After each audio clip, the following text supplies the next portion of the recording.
दिल्ली में गरीब दलितों के मकान सील, आंखों के सामने घर पर चलाया बुलडोजर। जनता ने चंद्रशेखर आजाद से मांगी मदद, भीम आर्मी पहुंची तो हो गया बवाल। घरों पर सरकारी सील लगी है, सामान निकालकर बाहर फेंक दिया गया है।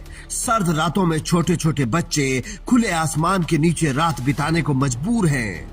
हाड़ कंपा देने वाली ठंड कब किसकी जान ले लेगी नहीं पता, लेकिन ये पता है कि अब उनका घर टूटने वाला है। सामने बुलडोजर खड़ा है और बगल में बच्चा भूख से बिलख रहा है। अब बताइए एक पिता क्या करे, एक माँ क्या करे? कोई उनकी मदद करने को तैयार नहीं है।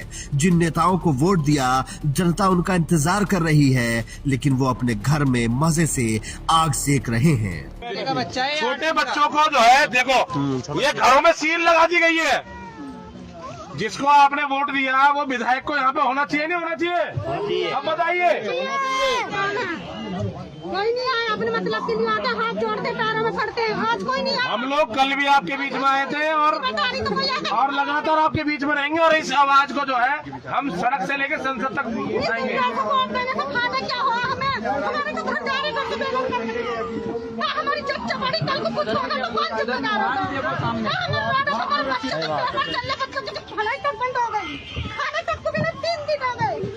ना खाने पीने के। बाबा साहेब कहते थे कि वोट की ताकत आपकी सारी परेशानियों का हल कर सकती है, क्योंकि ये आपको सत्ता दिला सकती है। लेकिन अगर आप गलत सरकार चुन लेते हैं तो वो भी आपकी परेशानियां बढ़ा सकती है। दिल्ली के ओखला विधानसभा में आने वाले अली गांव के लोग भी परेशान हैं। उनकी कोई नहीं सुन रहा तो हारकर इन लोगों ने चंद्रशेखर आजाद से मदद मांगी।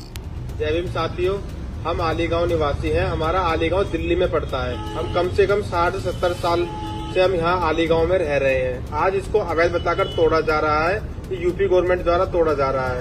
इसमें हमारी कोई सहायता नहीं कर रहा, ना दिल्ली गवर्नमेंट, ना हमारा कोई सांसद जी, ना कोई सहायता नहीं कर रहा। हम सिर्फ चंद्रशेखर भाई से ये गुजारिश करते हैं कि हमारी सहायता करें, हमारी मदद करें और हमें बचाएं। यहाँ 400 से ज्यादा घर दलित के हैं, दलित वर्ग के 400 ज्यादा घर हैं और निम्न वर्ग के लोग हैं, ये गरीब लोग हैं। कि चंद्रशेखर भाई हमारी मदद करें, यहाँ पर आकर हमें सपोर्ट करें। आज सिर्फ आखिरी उम्मीद हमारी सिर्फ आपसे ही है। जनता की मदद मांगने की खबर जैसे ही चंद्रशेखर आजाद तक पहुंची, उन्होंने बिना समय गवाए भीम आर्मी को आदेश दिया कि जनता की मदद की जाए। उसके तुरंत बाद भीम आर्मी के लोग अली गांव पहुंच गए और सरकार से भिड़ गए। जय भीम, जय भीम, जय भीम। ये खबर मेरे को परसों पता लगा। रात को 12 बजे मेरे को कॉल आया। हमारे साथ ही है, इसके घर के पीछे खड़ा है, तो कॉल के सामने भाटी जी का फोन आया। तो भाटी जी ने हमें बताया कि पहलवान जी हमारे मकानों को जो है सील लगा दी गई है और बच्चों को बाहर कर दिया गया है और हमारे मकानों को तोड़ने की पूरी प्लानिंग करी जा रही है।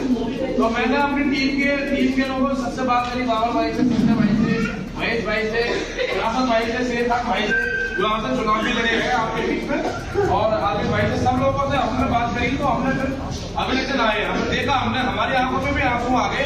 हमने ऐसे लोगों को देखा जो बुजुर्ग लोग हैं हमारे, जो चल नहीं पा रहे, घाट पे लौटे हुए हैं वो लोग। सर्दी में, इतनी भरी सर्दी में कैसे कोई रह सकता है बाहर, बताइए आप मुझे।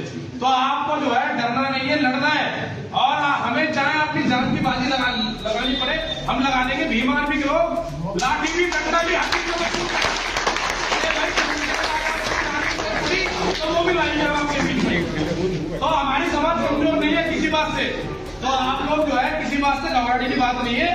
खाने की, पीने की, हर चीज की व्यवस्था आपकी जो है हम लोग। भीम आर्मी ने खाने पीने का जुगाड़ किया, लोगों को सर्दी से बचाने के लिए रजाई कंबल का जुगाड़ किया। लेकिन सवाल यही है कि जिन लोगों ने वोट लिया वो कहाँ हैं? क्योंकि सरकार का कहना है कि ये लोग यूपी सरकार की जमीन पर घर बनाकर रह रहे हैं। तो जो कानूनी लड़ाई है वो ये लड़ेंगे, लेकिन ऐसी ठंड में कम से कम इनके नुमाइंदों को मदद के लिए आना चाहिए था। चंद्रशेखर आजाद की पार्टी को दिल्ली के चुनाव में ना के बराबर वोट मिले थे, लेकिन फिर भी उनके लोग मदद के लिए पहुंच गए। दिल्ली में भले ही ये लोग धोखा खा गए, लेकिन यूपी के लोगों को ये तस्वीरें जरूर देखनी चाहिए और बड़े ध्यान से देखनी चाहिए, क्योंकि चुनाव आने वाला है। फिर लोग आपके पैरों में आकर गिरेंगे, लेकिन आपकी परेशानी में कौन काम आएगा ये फैसला सोच समझ कर करना होगा। तब तक आप कमेंट करके बताइए कि क्या चंद्रशेखर आजाद ये सब करके सही कर रहे हैं या नहीं, और इस स्टोरी को इतना शेयर करें जो चुनाव से पहले हर घर तक पहुँच जाए। Bureau report, India news.